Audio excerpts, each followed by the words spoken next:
उत्तर प्रदेश के पूर्व मुख्यमंत्री मुलायम सिंह यादव का सोमवार यानी कि आज निधन हो गया है। 82 साल की उनकी उम्र थी। उन्हें आज सुबह 8:15 पर उनकी मृत्यु हो जाती है। अंतिम सांस उन्होंने ली थी। मुलायम सिंह यादव को ना क्या प्रॉब्लम थी, उनको यूरिन में इन्फेक्शन था, ब्लड प्रेशर की समस्या थी और सांस लेने में तकलीफ के चलते कुछ दिन पहले वो मेदांता अस्पताल में भर्ती हुए थे। उनकी तबीयत लगातार नाजुक बनी हुई थी और आज सुबह 8:15 बजे उनकी मृत्यु हो जाती है। और एक बात ध्यान रखिएगा, आज से ठीक 93 दिन पहले समाजवादी पार्टी के संरक्षक मुलायम सिंह यादव की पत्नी थी साधना गुप्ता ने भी इसी अस्पताल में आखिरी सांसें ली थी। साधना गुप्ता मुलायम सिंह यादव की दूसरी पत्नी थी। वह भारतीय जनता पार्टी की नेत्री अपर्णा यादव की सास और प्रतीक यादव की मां थी। देखो, यूं तो मुलायम सिंह यादव एक लंबे समय से बीमार चल रहे थे, तकरीबन 2 साल का समय तो इनको भी हो गया था। लेकिन 9 जुलाई को जब उनकी दूसरी पत्नी साधना की मौत होती है, उसके बाद वो बिल्कुल टूट जाते हैं, बिखर जाते हैं और उनकी तबीयत लगातार फिर खराब होने लगती है। इसके बाद वो ज्यादा बीमार रहने लगे थे। 3 महीने बाद ही मुलायम सिंह यादव ने भी अपनी दुनिया को अलविदा कह दिया। आज नेताजी मुलायम सिंह यादव को आप कैसे याद करेंगे वो आपके ऊपर है, लेकिन 10 बातें मुलायम सिंह यादव जी के पॉलिटिकल करियर की बताना चाहता हूं जो कि बहुत बड़ी बातें हैं। जिसको कुछ नहीं पता आज उसको कुछ पता चल जाएगा। पहली बात, मुलायम सिंह यादव ने 55 साल के लंबे राजनीतिक करियर में विधायक से लेकर शुरुआत की और 3 बार उत्तर प्रदेश के मुख्यमंत्री रहे। यही नहीं, वो 7 बार सांसद भी रहे और 8 बार विधायकी का वो चुनाव जीते थे। 1967 में विधायक बनने वाले मुलायम सिंह यादव ने कभी भी पीछे मुड़ करके नहीं देखा। हाँ, ये जरूर है कि एक बार पीएम बनने से वो चूक गए थे और क्या हुआ था वो बताऊंगा मैं आपको। लेकिन आपने एक छोटी बात को देखा होगा, टीवी पे उनको धरती पुत्र मुलायम कहा जा रहा है। ये धरती पुत्र की उपाधि कहां से आई, क्यों आई, ये मैं आपको बताता हूं। देखिए दोस्त, बात है 1966 की। मुलायम सिंह राज्य मंत्री बने थे तो अनुसूचित जातियों के लिए सीटों को भी आरक्षित करवाई थी। को भी पिछड़ी जातियों का जमकर सहयोग मिला और इसका उन्हें राजनीति में काफी फायदा भी मिला। जिसके बाद जसवंत नगर की सीट पर 1968, 74 और 1977 में हुए चुनाव में मुलायम सिंह यादव को जीत मिली थी। जब मुलायम ने सर्वहारा के हितों के लिए आवाज उठाई तो लोगों के द्वारा उन्हें धरती पुत्र की उपाधि दी गई थी। पहलवानी का शौक रखने वाले मुलायम सिंह यादव सक्रिय राजनीति में आने से पहले एक शिक्षक हुआ करते थे और वह समाजवादी राजनेता राम मनोहर लोहिया के विचारों से काफी प्रभावित दिखाई देते थे। मुलायम सिंह ने अपनी राजनीतिक सफर में पिछड़ी जातियों और अल्पसंख्यकों के हित में अगुवाई कर अपनी पुख्ता राजनीतिक जमीन को तैयार कर लिया था। मुलायम सिंह ने राजनीतिक रूप में एक बेहद महत्वपूर्ण उत्तर प्रदेश में 1967 में सोशलिस्ट पार्टी के टिकट पर सबसे कम उम्र में विधायक बनकर के दमदार तरीके से अपनी राजनीतिक करियर का आगाज किया था।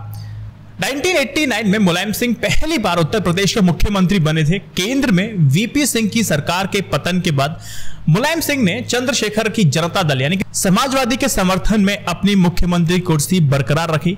जब अयोध्या का मंदिर आंदोलन तेज हुआ तो कार सेवकों पर साल 1990 में उन्होंने गोली चलाने का आदेश दिया था, जिसमें 1 दर्जन से भी ज्यादा लोग मारे गए थे। बाद में मुलायम ने कहा था कि यह फैसला बहुत कठिन था, हालांकि इसका उन्हें राजनीतिक लाभ भी हुआ, जब तक मिल भी रहा है।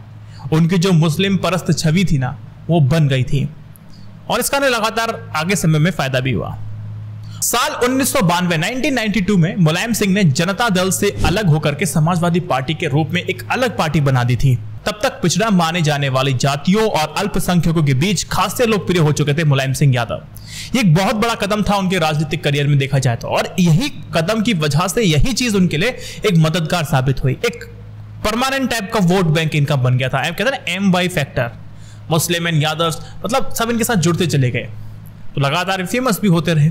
लेकिन इस फेमस शब्द से मुझे याद आया कि गेस्ट हाउस जो कांड था ना, बताना जरूरी है, वो बहुत फेमस था उत्तर प्रदेश की राजनीति में। साल 1995 की बात है और गेस्ट हाउस का कांड, दोनों बेहद अहम हुआ है। उस दिन कुछ ऐसा हुआ जिसने ना केवल भारतीय राजनीति का बदरंग चेहरा सामने रख दिया, बल्कि मायावती और मुलायम के बीच वो खाई बनाई जिसे लंबे अरसे तक भरा नहीं जा सकता।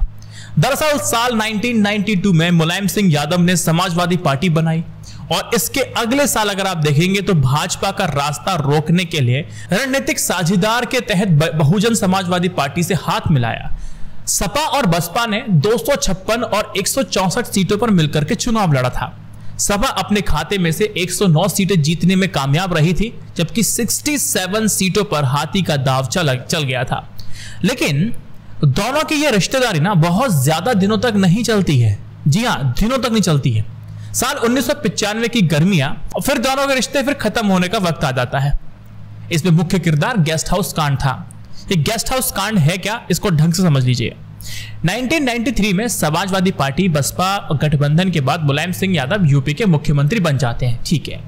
मगर जून 1995 में तालमेल सही ना हो पाने की वजह से बसपा ने गठबंधन तोड़ने की घोषणा कर दी।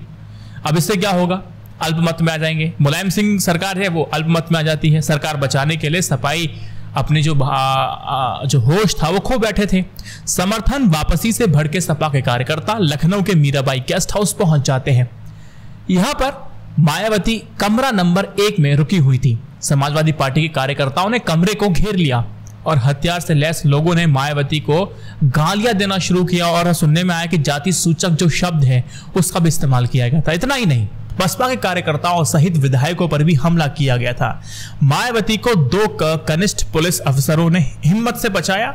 इनके नाम अगर मैं आपको बताऊं, एक विजय भूषण जी जो कि हजरतगंज स्टेशन के हाउस अफसर थे, और सुभाष सिंह बघेल जो कि SHO थे, जिन्होंने कुछ सिपाहियों के साथ आकर के बड़ी ही मुश्किल से भीड़ को पीछे ढकेला और मायावती को बचाया। कहा तो ये जाता है कि अगर इन्होंने हिम्मत नहीं दिखाई होती, शायद मायावती जी का वो आखिरी दिन होता। इतने बुरे और बदतर हालात हो चुके थे उस वक्त। तो गेस्ट हाउस जो कांड होता है वो हमेशा ऐसा ही होता है। जब सपा ने और बसपा ने मिलकर के हाथ मिलाया था तो गेस्ट हाउस कांड की बात हुई थी, याद होगा आपको।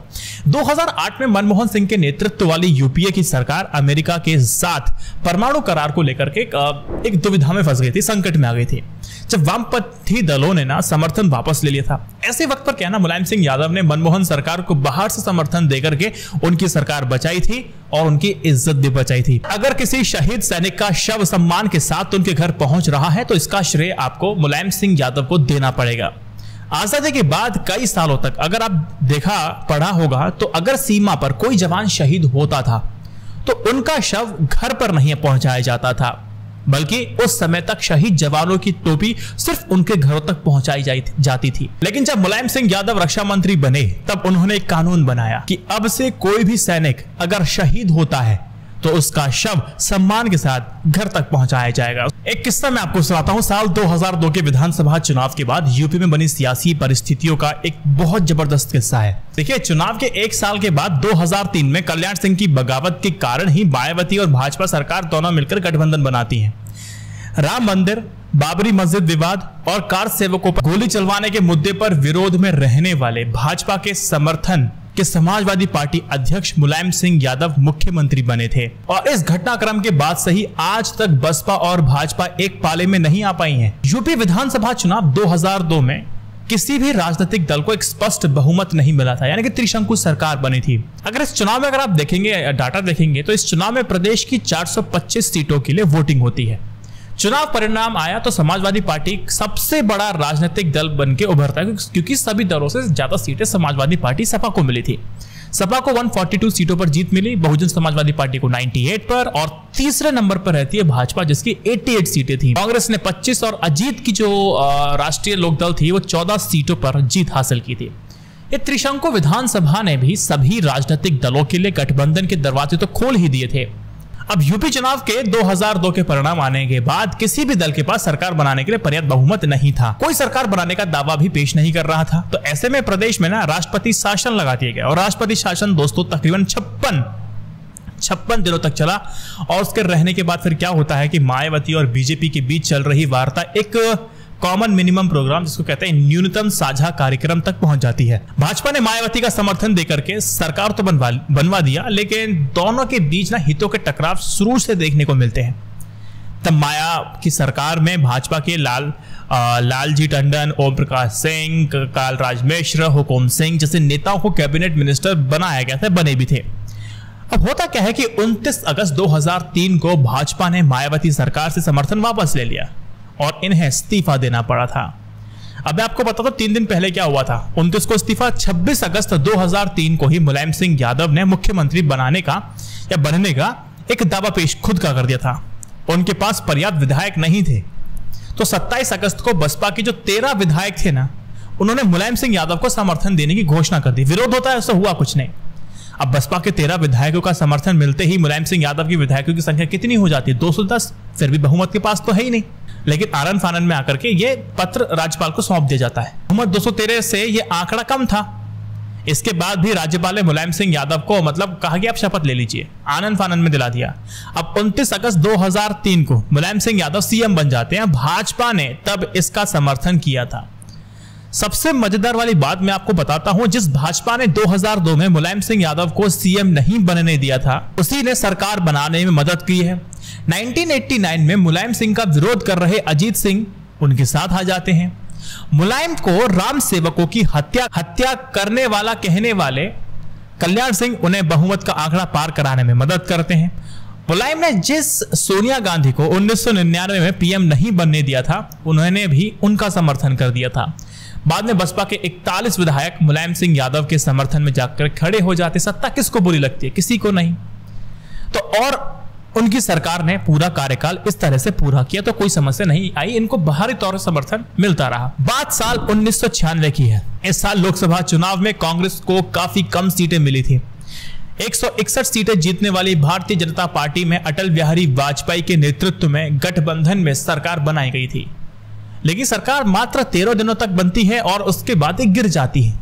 इसके बाद पीएम पद की रेस में उत्तर प्रदेश के दिग्गज नेता मुलायम सिंह यादव का नाम सभी के सामने आता है, लेकिन वो नहीं सफल हो पाते हैं। पता ऐसा कहा जाता है कि लालू प्रसाद यादव के विरोध के कारण मुलायम सिंह यादव को पीएम नहीं बनाया गया था। उनकी जगह एचडी देवेगौड़ा और उसके बाद आईके गुजराल को पीएम बनाया गया था, इसीलिए वो प्रधानमंत्री बनते बनते रह जाते हैं। मुलायम सिंह यादव के बहुत सारे पॉलिटिकल किस्से हैं जो महत्वपूर्ण जो मुझे लगे वो मैंने आपके सामने पेश किए हैं। अब इनकी राजनीति से आप प्रभावित हैं या नहीं हैं, लेकिन एक बात आप इग्नोर नहीं कर सकते हैं कि वो जमीन से जुड़े हुए नेता थे। और हाँ, ऐसा नहीं है कि विवाद नहीं है इनके जीवन में, लेकिन मुझे लगता है कि उन विवादों पर बात करने का आज तो मौका नहीं है। और आप मुलायम सिंह यादव जी को किस तरह से याद करते हैं मुझे कमेंट सेक्शन में जरूर बताइएगा। इस वीडियो को 3 व्हाट्सएप ग्रुप में शेयर कीजिएगा। जय Hind, Vande Mataram, stay updated, stay educated. सत्यमेव जयते। नमस्कार।